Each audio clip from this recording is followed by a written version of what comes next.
क्या आप भी फ्लैट खरीदते समय अंडर कंस्ट्रक्शन और रीसेल प्रॉपर्टीज को लेकर कंफ्यूजन में रहते हैं?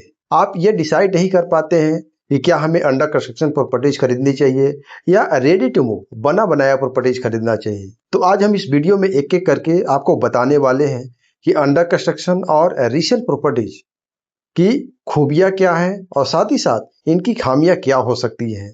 और अंत में हम आपको बताने वाले हैं कि पटना के कौन से एरिया में आपको अंडर कंस्ट्रक्शन प्रॉपर्टीज लेनी चाहिए और कौन से एरिया में आपको रेडी टू मूव फ्लैट्स लेने चाहिए। तो आप अंत तक इस वीडियो में बने रहिए।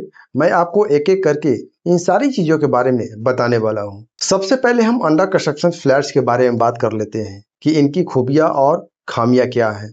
अंडर कंस्ट्रक्शन की पहली खूबियों की बात किया जाए तो आज के समय में जो भी अंडर कंस्ट्रक्शन प्रॉपर्टीज बन रही है वो रेरा रजिस्टर्ड होती है, यानी कि आप कानूनी रूप से बिल्कुल सेफ होते हैं। रेरा आपको समय पे पोजीशन के साथ साथ हर प्रकार के लीगल सपोर्ट आपको देने का काम करती है। रेरा द्वारा एक एस्क्रो अकाउंट को मैंडेटरी किया गया है कि बिल्डर जिस भी प्रोजेक्ट को बनाएगा उसमें एक एस्क्रो अकाउंट देगा। एस्क्रो अकाउंट से मतलब होता है कि वहां पे बिल्डर को एक पर्टिकुलर बैंक अकाउंट वहां पे डिटेल शेयर करना होता है और उस प्रोजेक्ट से संबंधित जितने भी पैसे वो क्लाइंट से लेगा उसी अकाउंट में ले सकता है। इस अकाउंट का सबसे बड़ा फायदा यह हो जाता है कि बिल्डर को इस पैसा को उसी प्रोजेक्ट में लगाना होता है। अब हम दूसरी फायदों की बात किया जाए तो अंडर कंस्ट्रक्शन फ्लैट्स में आपको मॉडर्न एमिनिटीज मिल जाती है। आज के हिसाब से आपको बेहतर लेआउट भी मिल जाता है और नई टेक्नोलॉजी की आपको हर प्रकार की चीज उसमें मिल जाती है, चाहे फिटिंग्स हो या सेफ्टी फीचर्स हो, आपको एक मॉडर्न तरीके से उसमें आपको दिया जाता है। इसके तीसरे फायदों की बात किया जाए तो आपको पेमेंट देने में फ्लेक्सिबिलिटी मिल जाती है। अंडर कंस्ट्रक्शन में आप 30-40 प्लान, 20-80 प्लान आप अपनी सुविधा के अनुसार और बिल्डर के अकॉर्डिंग आप इसमें पैसे को दे सकते हैं।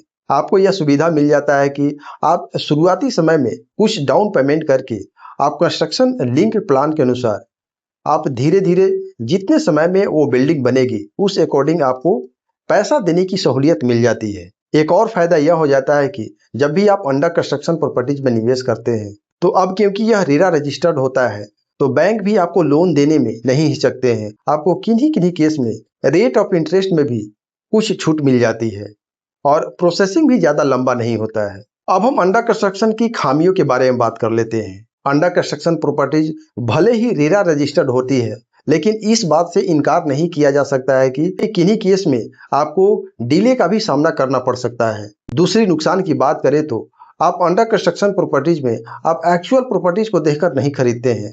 आप ब्रोशर को देखकर और सैंपल फ्लैट्स को देखकर आप फ्लैट की खरीदारी करते हैं।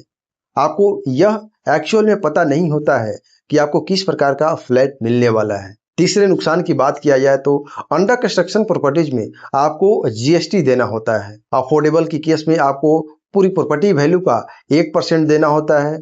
वहीं पे नॉन अफोर्डेबल की बात किया जाए तो आपको जीएसटी के रूप में टोटल प्रॉपर्टी वैल्यू का 5% देना होता है। तो अंडर कंस्ट्रक्शन प्रॉपर्टीज में यह एक एडिशनल खर्चा होता है। अब हम रेडी टू मूव फ्लैट्स के बारे में बात कर लेते हैं। सबसे पहले हम इसके फायदों के बारे में बात कर लेते हैं। इसका पहला फायदा यह हो जाता है कि आप जब रेडी टू मूव फ्लैट्स खरीदने जाते हैं तो आप उसमें इमीडिएट शिफ्ट कर सकते हैं। आपको डिले होने का इसमें कोई चांस नहीं रहता है, यानी कि आप तुरंत रजिस्ट्री कराते हैं और तुरंत पोजीशन ले लेते हैं। दूसरे फायदों की बात किया जाए तो आपको रेडी टू मूव फ्लैट्स पे आपको जीएसटी नहीं देना होता है। जैसा कि आपने देखा था कि अंडर कंस्ट्रक्शन प्रॉपर्टीज में 1% और 5% के जीएसटी देना होता है, वहीं पे रेडी टू मूव फ्लैट के केस में ऐसा नहीं होता है। आपका जो एक्चुअल जो भी प्रॉपर्टी का प्राइस फिक्स होता है उसे देकर आप रजिस्ट्री करा लेते हैं। इन प्रॉपर्टियों के तीसरे फायदों की बात किया जाए तो इसमें नेगोशिएशन का काफी ज्यादा संभावना हो सकता है। कभी कभी रेडी टू मूव और रीसेल फ्लैट्स में यह हो जाता है कि किन्हीं इमरजेंसी केस में लोग इसे कम प्राइस पे भी बेचने के लिए रेडी होते हैं। तो आपको कुछ संभावना यहाँ पर यह बन सकता है कि आपको नेगोशिएशन में ज्यादा डिस्काउंट मिलने की संभावना रहती है। अब हम रेडी टू मूव फ्लैट्स के नुकसान के बारे में रेडी टू मूव फ्लैट्स की पहले नुकसान की बात करें तो आपको लोन लेने में थोड़ा दिक्कतों का सामना करना पड़ सकता है, क्योंकि रीसेल फ्लैट्स और रेडी टू मूव फ्लैट्स में आपको बैंक के द्वारा काफी लंबा प्रोसेस लोन देने के लिए किया जाता है। इसके दूसरे खामियों की बात किया जाए तो आपको मेंटेनेंस कॉस्ट हाई देना पड़ सकता है। डिपेंडिंग कि आपकी प्रॉपर्टीज कितने साल की पुरानी है, जितने साल पुरानी प्रॉपर्टीज आपकी रहेंगी उतना ज़्यादा आपको मेंटेनेंस कॉस्ट देना पड़ सकता है। अब हम आपको पटना के पर्सपेक्टिव से बताने वाले हैं कि अंडर कंस्ट्रक्शन के लिए पटना के कौन से एरिया बेस्ट हैं, वहीं पे रेडी टू मूव के लिए कौन से एरिया बेस्ट है। यदि आप अंडर कंस्ट्रक्शन प्रॉपर्टीज लेना चाहते हैं तो आपके लिए सगुना मोड़, दानापुर, फुलवारी शरीफ एरिया बेस्ट होने वाला है, क्योंकि इन एरियाज में काफ़ी सारे मॉडर्न एमिनिटीज वाले सोसाइटी बन रहे हैं।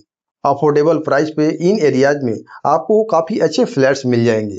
वहीं पे यदि आप रेडी टू मूव फ्लैट लेना चाहते हैं तो आपके लिए बोरिंग रोड, कंकड़बाग और बेली रोड का एरिया बेस्ट हो सकते हैं, क्योंकि ये इलाके ऑलरेडी डेवलप्ड हो चुके हैं। यहाँ पे स्कूल, मार्केट, हॉस्पिटल सारे चीज आपको नियर अबाउट में मिलने वाले हैं। और अंत में आपको ध्यान यह रखना है कि आप कोई भी प्रॉपर्टीज ले रहे हो, चाहे आप अंडर कंस्ट्रक्शन प्रॉपर्टीज ले रहे हैं या रेडी टू मूव, आपको रेरा रजिस्ट्रेशन को जरूर जांच कर लेना है। उससे आपको प्रॉपर्टीज के बारे में सारा डिटेल एक जगह पे मिल जाता है। आप हमारे पिछले वीडियो को फॉलो कर सकते हैं, जहाँ पे हमने बताया है कि आप केवल रेरा नंबर से कैसे घर बैठे प्रॉपर्टीज के बारे में सारा डिटेल ले सकते हैं। अगर आप भी लगातार प्रॉपर्टीज के बारे में ऐसे ही नॉलेजेबल कंटेंट देखना चाहते हैं तो इस चैनल को आप सब्सक्राइब कर सकते हैं।